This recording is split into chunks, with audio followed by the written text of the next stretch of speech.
to another episode of the Electric Norwegian. I'm Mats. Today we're out in the Opel Astra Tourer, or the Opel Astra station wagon if you want. This is one of the newest electric station wagons on the market actually. Very first impressions are seats are brilliant. You can pull out the thigh support, typical German fashion. Door closing sound is very good, very tight, very proper. The rest instrumentation screen, that's typical Stellantis stuff. And some of my niggles with the Stellantis group is that they can be a little bit cheap sometimes, a little bit plasticky, piano black plastic on the door. Those, okay, padded plastic. This is Alcantara's, that's nice. Dashboard is padded. Heated windscreen. This is going to be a quick trip because I just have a few hours with the car. I've driven quite a lot of Stellantis products, so what you get here. You get a car that's around 35-40,000 euros.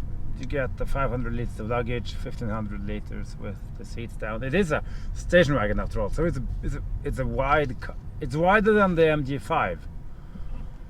It's a bigger car than the MG5, and it's much more pleasant. Here you have, you have some simple materials, but you have buttons for the climate control, you have a home screen, you have heated, easy access to the heated seats and heated steering wheel.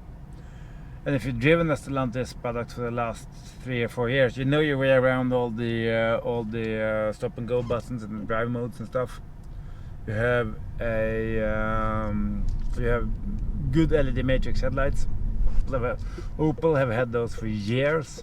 If you come from an Opel or you come from many other cars, like the problem I have is I test everything. I get slightly spoiled sometimes.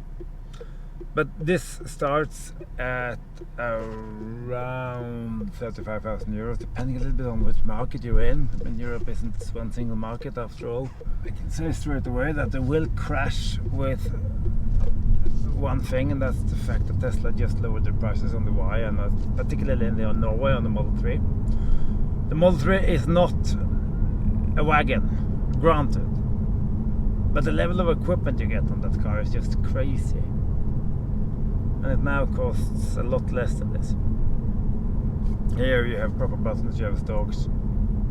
You can find your way around. I want to say BYD, but not really, because BYD doesn't have any of this. You have the Seal, which I haven't driven yet, but I know BYD well enough to say it's going to be fabulous. But once again, this is a station wagon. There's 3 electric station wagons on the market. This, the MG5, and the Porsche. The Porsche is out because that's a different market. Perfectly honestly, I actually think Porsche is maybe slightly smaller than this. Not necessarily the car itself, but the space it's in it. It's a big house button on the infotainment screen here. So just take me home. Very easy to use.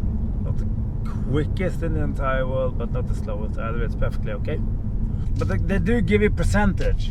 Opel is the only one, I think, I don't remember what the Jeep did, that gives you percentage in the infotainment screen. I know Peugeot does not. And you have the new 156 horsepower motor in the front here. This is a rather peppy car. Yeah, it's nice. It's not quick, far from it, but it's peppy, and on the motorway now. It's fairly quiet. It is fairly quiet. This is a nice car. You get a lot of space, quiet, enough power. Yes, it's front wheel drive, and it should have been rear wheel drive, but that's once again, I'm nitpicking. But you get a lot of, for instance, the heated windscreen. Brilliant thing to have, particularly in the winter. Not so much now. It's summertime now. But once again, you drive a station wagon. It's not an SUV. It's more like a saloon, and I am a saloon guy. You know that. I've said that many times. I prefer seating position and the way you just see the road and the way the car responds of a saloon. I all honor to the. I've driven some very impressive, fabulous SUVs and crossovers. Really, I have. But still, listen to this. probably good closing sound. The interior is a little bit plastic in some places, but apart from that, the car looks really good. And the seating position, it's so nice. With thin rim steering wheel, and the steering is quick enough, and it's a well-sorted suspension. I really like this thing. I'm surprised because I was prepared to. Oh no, it's another Stellantis car. Oh, they're so boring, bland. But you know what? Not necessarily. And that's trunk. It's properly easy to use. It's squared off. It's wide. You just throw everything you have in there, and then you pull the handle, and the rear seats go down flat. Yes, I could always wish more information and more of everything, but that's me. Most of the Opel customers don't really care about that. So, yeah. The door pockets are a little bit small, maybe particularly in the back, if I'm honest with you. And space. Now I was sitting behind myself. It's not my car. It is Mobile Sarpsborg. I've been borrowing from, and it's one of the salesmen had used it himself and driven almost 10,000 with it. 9,847 actually.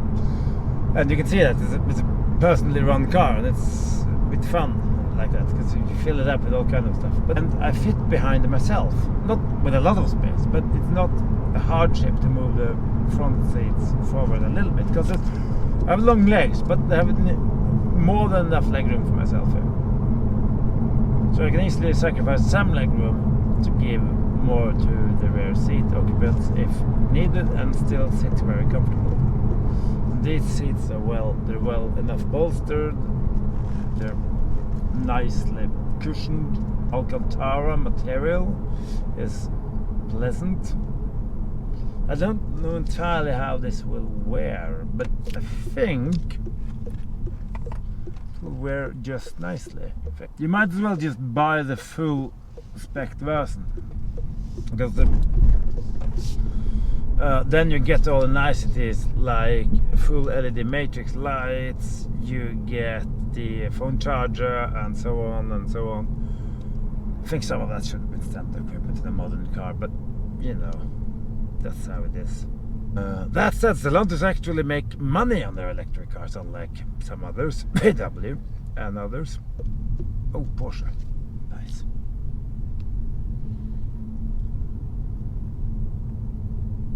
It's nice and refined.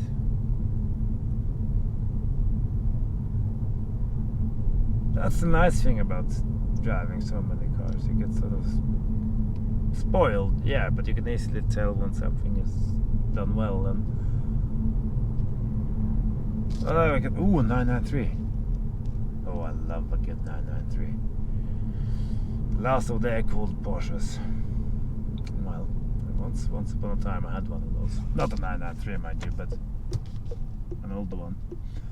No, I lied. I said there were 3. There isn't. There are also the 5 Series. That's also an electric station wagon, but that's far too expensive. I should have driven one. I haven't gotten around to it yet. Or that's not entirely true. There's one of the sales reps have promised me I'd drive one, but never got back to me.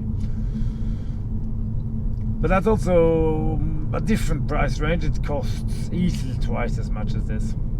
And if you put it in power mode, there's a tiny delay on the power, and then it goes.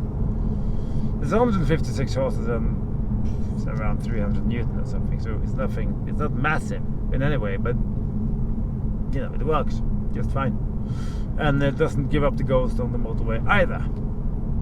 It pulls up until whatever its top speed is, 140 or 50 or 60 or thereabouts, I would imagine, which is plenty for most of us, let's face it. At least in Norway we have a relatively low speed limit anyway. We have 350 kilometers indicated, 88%, so they say 400. Wasn't that optimistic? But it all boils down to how you drive. But it has a, of course, from a 50 kilowatt hour battery pack, it's definitely not too bad. The physical buttons feel easy and nice, and have a nice utility to them. They don't feel overly cheap. It's good. Strange, in some cars that are expensive, the buttons and tiny details like that can feel cheap. In other cars like this, and also the BYD, not the Seal, the Dolphin, the buttons felt properly well made, and well, the tactility and the feel of them, the weighting of them felt, I won't say luxurious, but it felt proper. It felt above its price, if it makes any sense. That's the same feeling I get from these seats. The seats, they could have put in a far more expensive car, because they're really, really nice. And I like the steering of the car. It's not that special, it just fits. It's just the seating position makes it into a fun place to be. It's not particularly aggressive steering or quick. Just once again, you sit low to the ground, and the car responds to your inputs in a well-mannered way that you can really enjoy. And then you can throw the kids in it. As you can see clearly, there's a kid seat behind me. And you have a good stereo. Not wow stereo, but it's good. Now I've been trying it about on the twisties, and it's quite fun.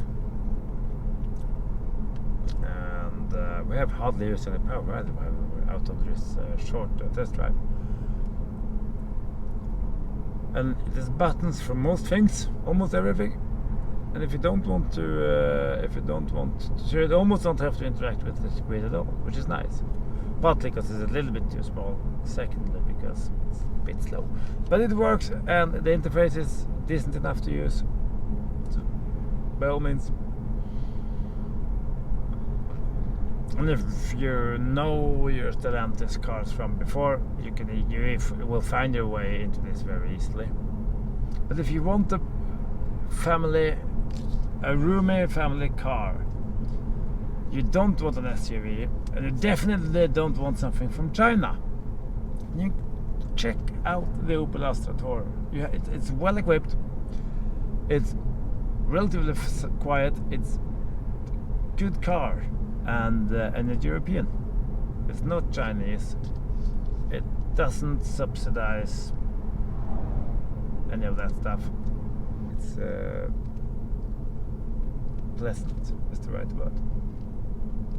It doesn't wow you, and the range doesn't wow you either. The range is good. It's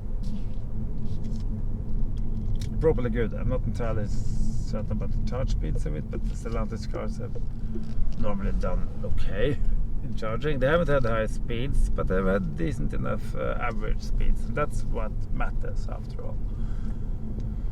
It's 11 kilowatt on board. I'm sure this is mostly. It doesn't have vehicle to load, mind you. I don't really think I have very much else to say. Thank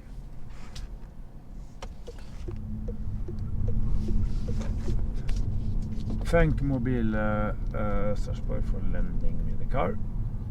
Thanks for watching. Do like, comment, subscribe, and all that good stuff. And I will see you in another video. Take care. Bye bye.